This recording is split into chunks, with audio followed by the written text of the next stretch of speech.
So there's an interesting thing here. There is a big reach difference between Benita and Kelley. You know, as a very long fighter for your weight class, Yusri, how have you got to try and use that advantage? How is Van Rooij meant to, you know, take advantage of her reach? Yeah, she has to take advantage of the reach, especially because she's fighting a judo specialist. And judo people need to come really close to make their techniques. So yes, use the length, use the knees. Don't get into crazy like this. Yeah, don't get too close. Exchanges just like this, yeah. right? Yeah. Yeah, they've literally come out going hard. Yeah, that left hand has connected a number of times for Hamming already. And interestingly enough, it's Benita that looks to clinch it up against the cage.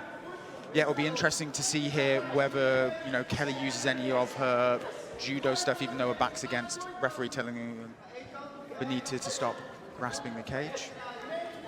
Yeah, she tried a Uchimata there, but it was a little bit late. She was already stuck against the cage. You saw that. So interesting as well, these first exchanges, right? So there's no feeling out when you're at this level of amateur. They go straight to it. And there's the judo. Look at that, and drops straight into side control as well. Complete control. And sometimes you see those throws and there's a separation which allows space, but not with the experience of Hamming. She's landed and already looking to wrap up that arm. This beat down position is absolutely horrible.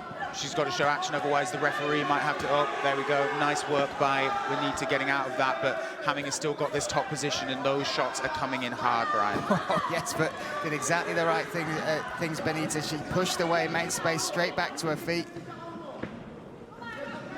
So Van Rooij looks like she's now happy to kind of control the middle of the octagon, or the middle of the cage.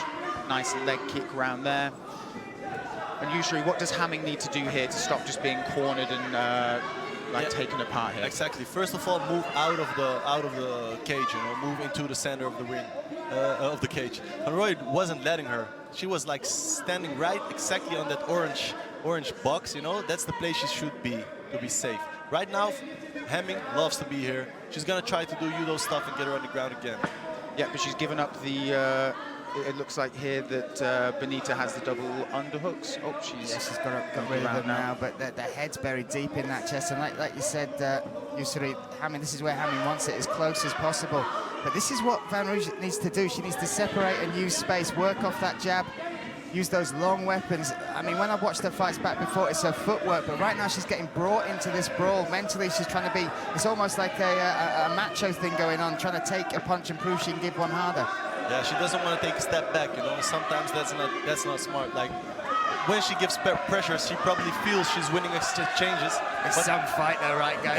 Yeah. What a way to kick off the card. Both these women are throwing down. They don't come to play. No, not at all. Everything is like 100%. Everything is hard. So do you think, Yusri, maybe this is a bit of the inexperience showing where they're maybe going so hard at the beginning and not looking at the energy, or do you think they just have the gas tanks to be able to keep Yeah, we should see going? if the gas tanks is good. Then it's just awesome for us, man. Can't deny that. So that is the first round of 3 minutes over. As a reminder, this is an amateur bout. So we have 3 rounds of 3 minutes rather than the usual 5. Yusri, that was a hard round to judge, but if I had to say who takes that one? Yeah, well, from the exchanges, you can't really say like who got it. But Hamming here got the takedown, you know, that scores a lot. And then she got a lot of ground position. Here she has top position, almost a crucifix, hitting. Oh, the fight was almost over, man. Yeah. So the round goes to her, but hats off for Rooij, how she got back into the fight at least. Definitely. And Brian, if we're talking about high-octane fights to like kick off an evening, we can't get much better than that first round, can we? They are setting the bar, absolutely. But this is a very typical sort of early amateur fight for fighters. What you see is they just go straight at it. There's none of that patience that you get with the experience. And it's something that they'll learn. And now this is the coach's job as well. There's not much footage on either of these girls. They will have learned things within there. And the key now is what ways can they make their fighter adapt to give them the biggest advantage going into round 2. So here we go, second round about to begin, 3 minutes of action. Benita Van Rooij in the blue and Kelley Hamming in the red. And straight, some absolute haymakers there. Hamming is throwing everything behind those shots. Yeah, Hamming, and she made a mistake there. She closed the distance, Hamming, the distance was closed for her, then she came straight in, and Hamming was able to use that judo. Beautiful throw again, straight back into side control. This time, though, Benita able to retain guard. And it seemed Hamming as well tried to go for that crucifix position, but Van Rooij had noticed it, adapted, and wasn't caught in it for the second time, which... Yeah, you have to be aware of the worst positions you are in those. That's where you need to expel the most energy to get out of them, because if you get caught in that beatdown position, it's not many shots it's going to take, especially amateur, for the referee to step in and call it. And that's a nice reversal by Benita there to end up in the top position. Oh, that's great passing, but she's just left a gap out there. She's switched round. Look at the work off the back there from Kelley Hamming. Fantastic. And as someone coming from kickboxing, Rooij, how hard is it to incorporate grappling and some of those different cardio elements into the game? Oh my God, the cardio part is... Oh, she's going for an armbar. It's deep. Oh my goodness. She's turned her shoulder though, my goodness, yeah. You see how Van Rooij is really like coming into this groundwork. That's crazy. That's confidence. Like, she comes from kickboxing. I told you she has a really good ground trainer, MMA trainer, and that, I think that's the part where her confidence comes in. She now got back control on Hamming. Yeah. Hamming is doing BJJ competitions, judo competitions, everything.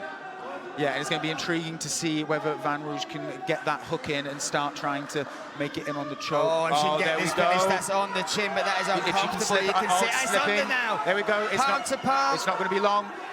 Wow. There we go. Oh, the striker gets the submission. Who would have called that? What an amazing finish. Hey, look at that. So first of all, like you said there, Yusuri, the way she took the back, willing to go into the world of her opponent, but then to finish it so technically from getting it under the chin. And she might not have a black belt in jiu-jitsu, but that is one hell of a cauliflower ear to take her after tournaments from now on. A badge of honor for sure. Brilliant stuff.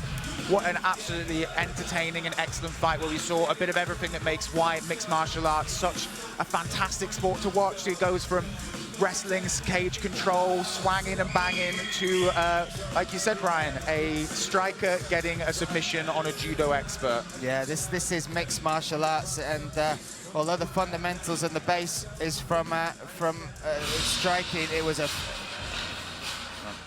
And here we have some of the replays. That was a takedown by Hamming. That was her getting the crucifix at the start of the first round.